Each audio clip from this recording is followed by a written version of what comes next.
Hi and welcome to another gaming video. And in today's video, well, as you can see, I've got two Nintendo Switch consoles on the table. This is our regular Switch, it's a V2, so it's the one with the improved battery. This is my son's OLED, and he has no idea what this video is going to be about. And I am considering buying a Switch for myself, and it would be a Switch Lite, so I was looking at the pros and cons of, well, buying a Switch Lite. And one of the cons that I came, or actually one of the pros that I came up with buying a Switch Lite is that the Joy-Cons are obviously attached, so it gives it more rigidity, it's more sturdy. And a complaint about the Switch that I hadn't noticed is Joy-Con wiggle. If you take, this is the right side, these are official Joy-Cons, it came with this Switch, and there is a little bit of movement. You can see that, you can hear it. It does the same on the other side too. It's very audible. I had noticed it when you're playing it with them attached, that it just feels a little bit. I don't know if you can see it when it's, but there is a little bit of movement there, and it just makes holding the Switch feel just a little bit unsteady. I did watch one guy say in one of his videos that he was playing his Switch on the train and his main body unit of the Switch dropped about an inch, but I'm not entirely sure that's true, because to get the Joy-Cons off you have to press this little button in anyway, and they do click in quite solid, and I that's not because my Joy-Cons aren't in. Even when you click them in, there's still that very noticeable and audible. And I've noticed that I've been playing things like FIFA and a bit of Mario Kart on this, and yeah, there just seems to be a little bit of play. I mean, you can see it, can't you? You see them moving sort back of and bend forth. inwards. And yeah. So let's take a look at the OLED. This is my son's OLED. As far as I'm aware, he hasn't noticed or mentioned that his Joy-Cons wiggle. but I don't often play it with the Joy-Cons attached to the console. That is true, you don't.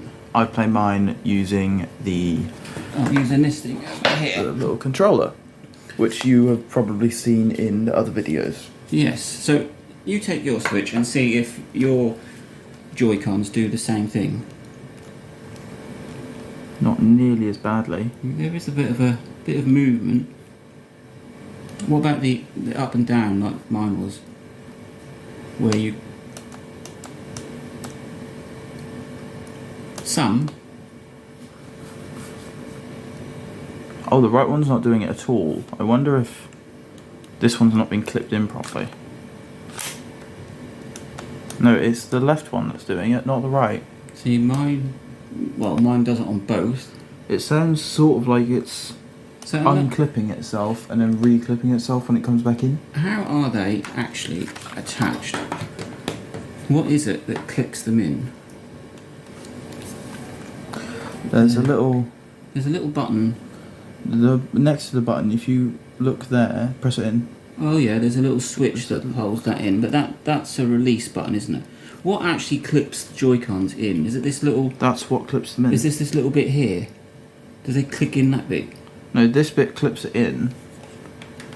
So when you press it in, the ability to unlock it is available. But where is the click sound coming from?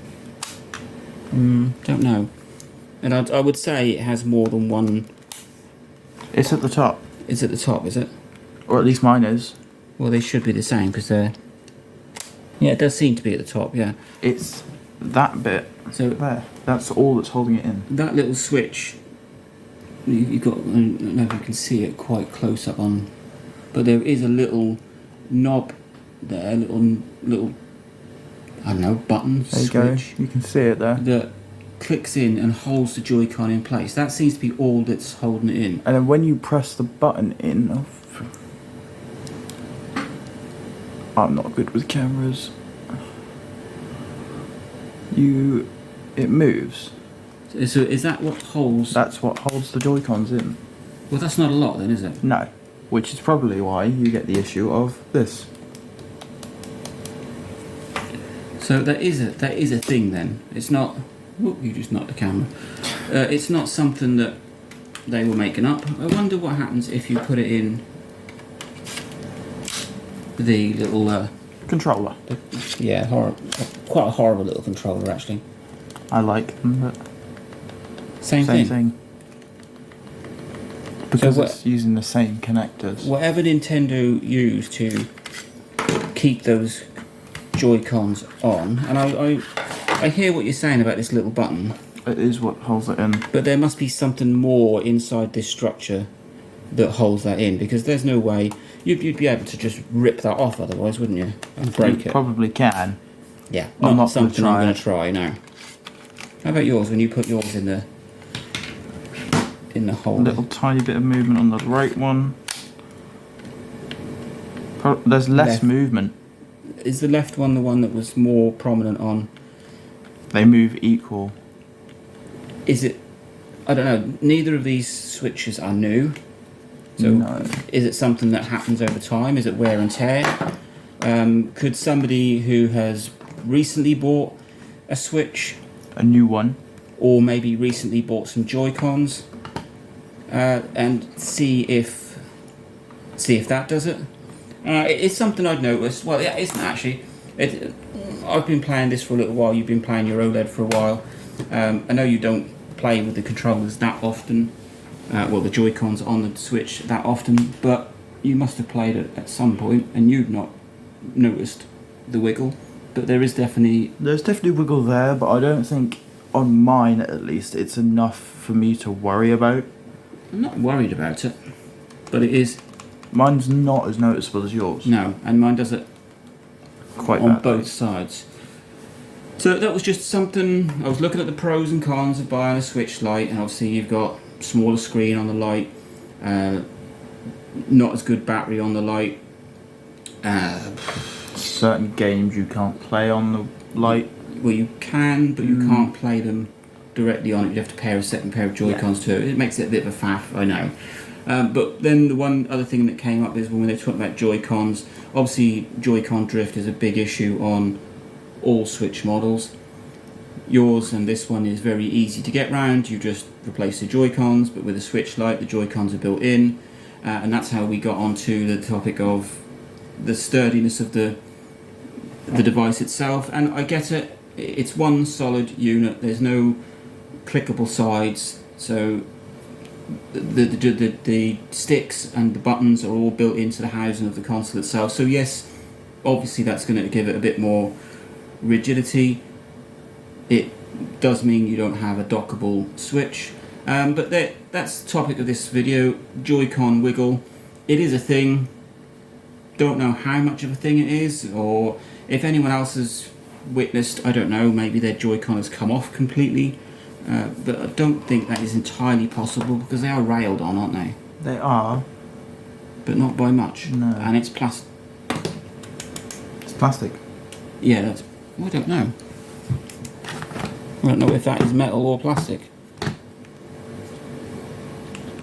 think it's plastic, It's isn't definitely it? plastic. So they're only railed on by a plastic railings, which I suppose could... But it is quite a high density. It's going to have to be, isn't it? These are supposed to last a while. Even the railings on the Switch itself, I think... No. No, the railings on the Switch are metal. They're metal. That railing there is made of metal. So, at a push, it's your Joy-Con that's going to mess up. Well, there you go. That is just a quick video about Joy-Con wiggle. Let me know if you've noticed it. He hadn't. I hadn't really. I felt it being a bit sort of creaky at times when you're playing. And if you do that, it does feel like there's a bit of sort of play in the console itself. Here's a little less so, and obviously you get none in the Switch Lite because they're not detachable. So let me know if you've noticed Joy-Con wiggle on a Switch, and what model Switch have you got, and whether it bothers you. Link, like, subscribe, enjoy.